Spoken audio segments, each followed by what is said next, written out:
My mom placed her hand on the will and looked me straight in the eye. "You won't get a single cent." I smiled. "All right, then don't expect a single cent from me either." I set my fork down as they laughed. Weeks later, the nightmare hit. My mom placed her hand on the will like she was pinning me to the table.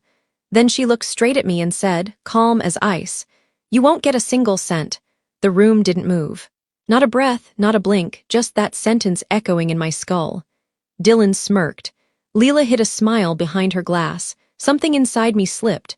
I set my fork and knife down slowly like I was laying a body to rest. "All right," I whispered.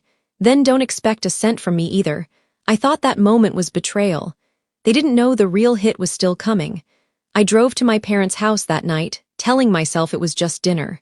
Just a quiet evening in the suburbs, 40 minutes outside Portland, with lasagna and small talk and the kind of warmth I used to pretend we still had. The sky was already dark when I pulled into their driveway, the porch light spilling over the steps. Like a welcome I didn't fully believe. I should have noticed the tension the moment I walked in, the stillness in the air, the way my mom barely glanced up from the oven, the way Dylan and Lela exchanged that quick secret smile. But I told myself not to overthink it. I always told myself that. Inside the house smelled like garlic tomatoes and the lemon cleaner my mom used every Friday. It was familiar, almost comforting. I hung my coat on the same hook I'd used since high school and stepped into the dining room. The table was set perfectly with cloth napkins, wine glasses, and candles already lit. They only did this when they wanted something or when something bad was coming. My stomach tightened. "Rebecca, you made it," my mom said without turning around. Her tone was bright, but her shoulders were stiff. My dad gave me a quick nod, the kind he used when he didn't want to talk. Dylan was spreading butter on a roll like he was performing for an audience. Lela sat beside him, tapping her phone screen, the glow reflecting off her glossy hair. "Big city sister finally joins us," she murmured, not looking up. I ignored it. I'd ignored comments like that for years. We sat down. My mom placed the lasagna in the center of the table and smiled like everything was normal. But the atmosphere felt thin, fragile, stretched tight enough to snap. Conversation was awkward at first. Work weather, the usual filler. My mom asked about my latest project. My dad mumbled something about needing help with a leaky faucet. The twins whispered to each other. But underneath it all was something else. A waiting. As I cut into my food, I caught my mom watching me, eyes calculating. It reminded me of every time she'd said, "Family sticks together," right after handing me another bill, mortgage payments, utility bills, tuition for Dylan's third major, new equipment for Lela's influencer dreams, repairs for the late cottage they loved but never maintained, all quietly transferred from my account because as the oldest, I was the responsible one. I used to think helping they meant they loved me, that being useful meant being valued, but lately every sacrifice felt like it evaporated the moment it left my hands. My mom cleared her throat, breaking the silence. "We're glad you're here tonight, Rebecca. There's something your father and I want to talk about." Dylan straightened in his seat. Lela locked her phone and set it face down, her smirk already forming. My heart dipped a warning I couldn't ignore. Whatever was coming, it wasn't dinner table small talk. It was something else, something I wasn't prepared for. My mom didn't reach for her fork. She reached for the folder beside her plate. A thin stack of papers neatly clipped the top corner already creased from handling. She rested her palm on it like she was claiming territory. "Rebecca," she set her tone light in a way that made my skin prickle. "Your father and I finalized the will. We wanted you to hear it directly from us." The room shifted. The candles flickered. Even the hum of the refrigerator seemed to fade. My dad kept his eyes on the table. Dylan leaned back, arms folded, looking far too satisfied. Lela tucked a strand of hair behind her ear, watching me like she was waiting for a reaction. My heart thudded once heavy. "The will, yes," my mother replied, sliding the folder forward. "It's all very straightforward. The house, the late cottage, what's left in savings. Everything will go to Dylan and Lela." The words landed so flatly, so casually, that for a second my mind refused to understand them. I blinked at her in the folder, at the way she said everything, like it was simply the weather forecast. "I'm sorry." My voice came out thin. "You're doing well on your own," she continued as if rehearsed. "You don't need anything from us. Your siblings, however, could use the support. They're still finding their path. Finding their path." That path apparently was paved with my money, Dylan smirked. Just wanted to make sure there won't be any confusion later. Leela's smile sharpened. You always land on your feet, Rebecca. Some of us aren't so lucky. A bitter laugh rose in my throat, but I swallowed it. So let me get this straight, I said quietly. I paid the mortgage every month. I covered the bills. I paid for Dylan to bounce through majors like it was a hobby. I paid to fix the cottage so all of you could enjoy the summer. And I get nothing. My mom exhaled dramatically. This is exactly why we didn't want to tell you yet. You always bring it back to money. Because I'm the only one bringing money. I said, a tremor running under my voice. My dad finally spoke, barely above a whisper. Rebecca, sweetheart, you're stable. You live comfortably. You'll be fine. Your siblings need more help. I stared at him. The man who taught me to ride a bike wouldn't even meet my eyes. Lela shrugged, her tone syrupy. Maybe if you weren't always trying to be the hero, you wouldn't be so upset. Dylan chuckled. Seriously, nobody forced you to help. No one forced me. The words hit harder than they should have. Years of sacrifices, every one of them framed as duty, love, family, evaporated into a shrug. Something inside me steadied like a knot pulling tight. I smiled. Not bitterly, not angrily, just done.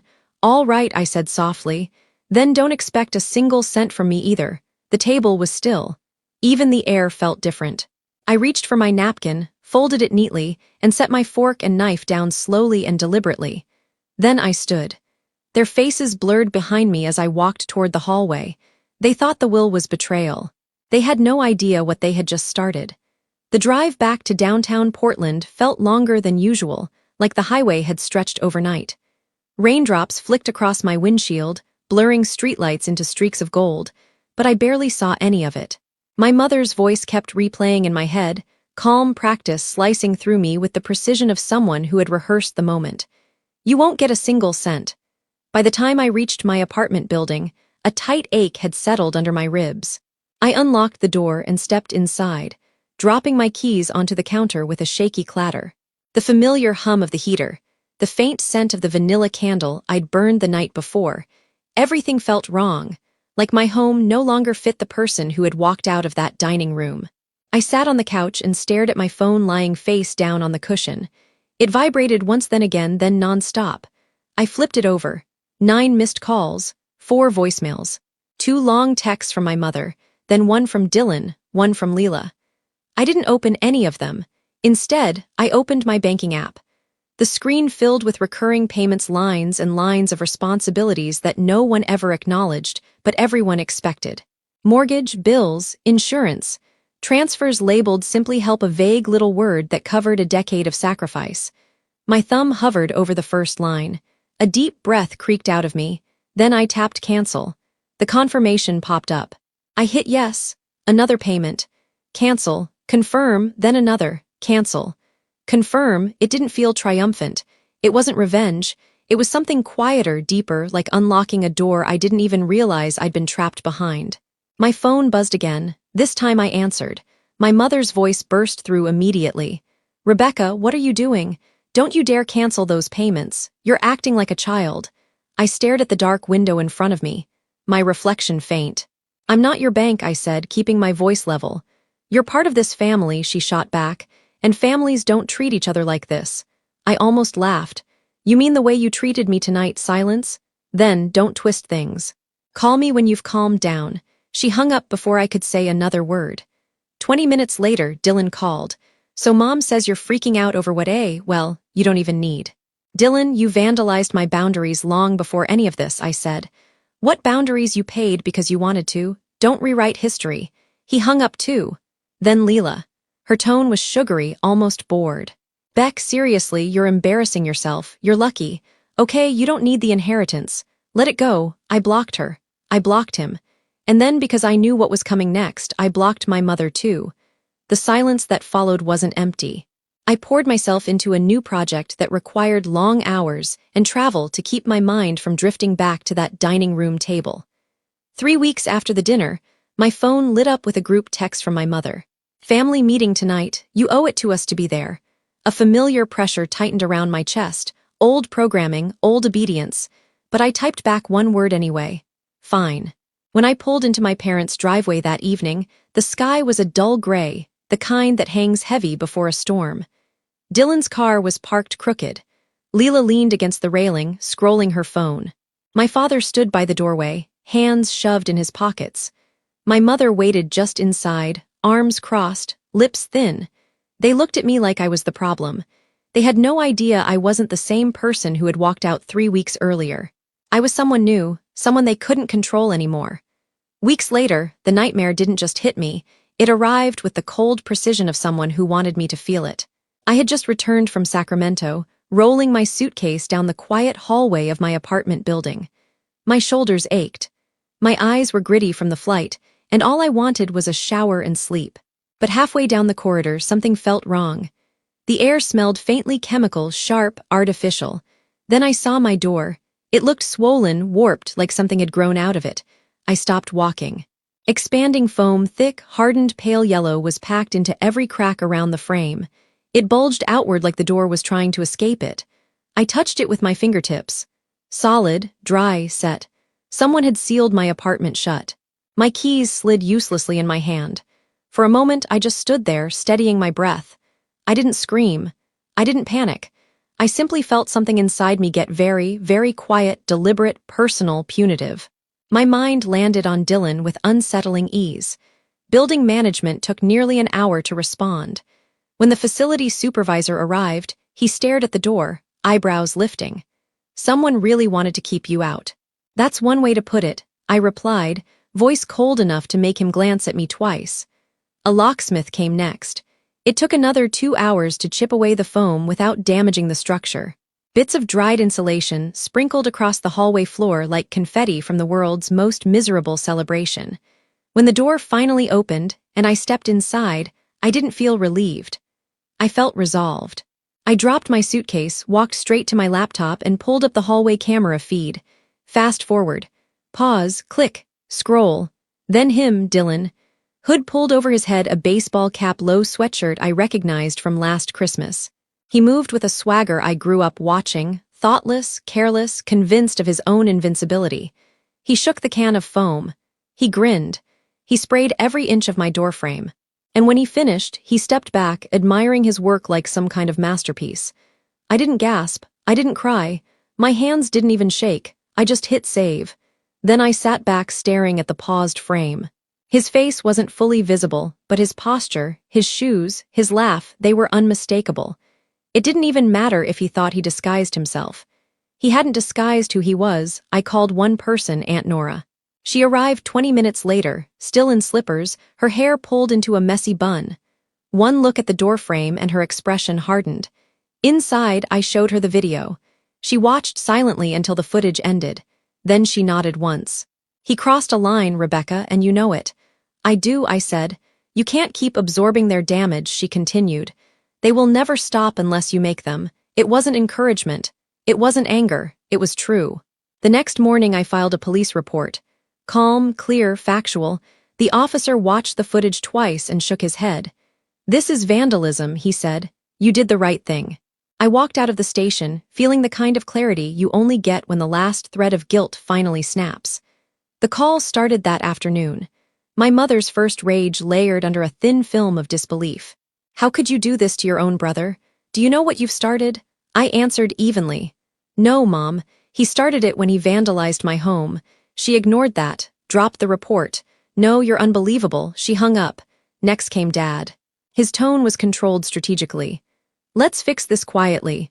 No need to escalate." "It's already escalated," I replied. "He broke the law." He exhaled sharply. "You punished him. I hold him accountable." He had no answer to that. Then Dylan called. His voice was high, jittery. "You think you can get me arrested over a joke? It wasn't a joke. You always act like you're better than us." "I'm safer without you," I said simply. He cursed, yelled, and tried to provoke me. I hung up. Lela tried next, sniffling like she was the victim. "Rebecca, this could ruin his life." He should have considered that before picking up the foam. I blocked her. Silence followed again, but this time it wasn't guilt silence. It was consequence silence. 2 days later, Dad called again. No greeting, no pretense. "What do you want?" he asked. It was always the wrong question from him.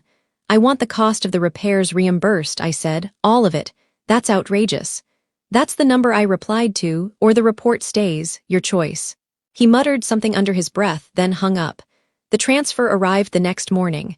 Exactly the amount I listed in the report. No more, no less. The memo line read, settlement. For a long moment, I stared at the screen.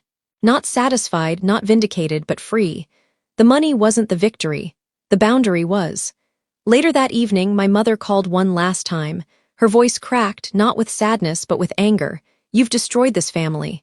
I stepped onto my balcony, Portland's cold night breeze brushing against my face. No, I said softly. I stopped letting this family destroy me. She inhaled sharply. I hope someday I continue. You understand that boundaries aren't betrayal. Don't expect us to forgive you, she snapped. I stopped expecting anything from you a long time ago, and I ended the call. That night, standing in the quiet of my apartment, I ran my hand over the new doorframe, smooth, clean, untouched. A symbol of something I'd never had before, a life where I wasn't the weapon they used against myself, a life I was finally choosing. Now, in the weeks after the incident, my world shifted in ways I didn't expect quietly at first. Then with a kind of momentum that felt like oxygen after years of breathing through a straw. There were no more midnight calls demanding explanations, no guilt-laced voicemails, no lectures disguised as concern, just silence. And to my surprise, silence didn't feel empty. It felt like space. The updates about my family didn't come from them. They came from Aunt Nora, who checked on me every few days. Evelyn had taken a morning shift at a diner across town, her smile reportedly tighter than ever. Thomas worked long hours at a hardware store, visibly worn down. Dylan quit his job again, blaming the stress of everything that happened. Lela drifted between ideas, unable to settle on anything that lasted more than a week. Their crises didn't swallow me anymore. They weren't mine to solve. Meanwhile, my own life began to expand. Work felt lighter, clearer. My manager noticed and offered me a leadership track, something I'd been too drained to pursue before. I slept better. I ate real meals again. My apartment felt brighter even at night, as if the walls themselves had unclenched. I used the reimbursement money not out of spite, but symbolism to do something I denied myself for years. I booked a 2-week trip to Italy. For once, I didn't ask for permission or worry about who else needed something from me. Florence was warm, golden, alive. Every evening, I stood on a balcony overlooking the rooftops, letting the slow breeze unwind the knots inside me. I realized that this peace-independence possibility was what my family had stolen from me long before foam ever touched my door. When I returned to Portland, I joined a hiking group. On my second Saturday with them, I met Alex, a calm, steady presence with an easy laugh. He didn't know anything about my family, not at first. He just talked to me like I was a whole person, not a resource to be mined. It was disarming and healing. Sometimes late at night, I felt echoes of the old pain, not the sharp kind, just shadows. But they no longer defined me. They no longer controlled me. What surprised me most was this. I didn't miss them. Not really. What I missed was the version of me who had believed love meant self-erasure. But she was gone, and someone stronger had taken her place. I used to believe walking away from family meant failure. Now I know it can mean survival. I didn't lose a home. I left the battlefield. And in the quiet that followed, I rebuilt myself with steadier hands, clearer boundaries, and a life that finally feels like mine. If you've ever carried everyone else's weight until you couldn't breathe, hear me: choosing yourself isn't selfish. It's the beginning of freedom.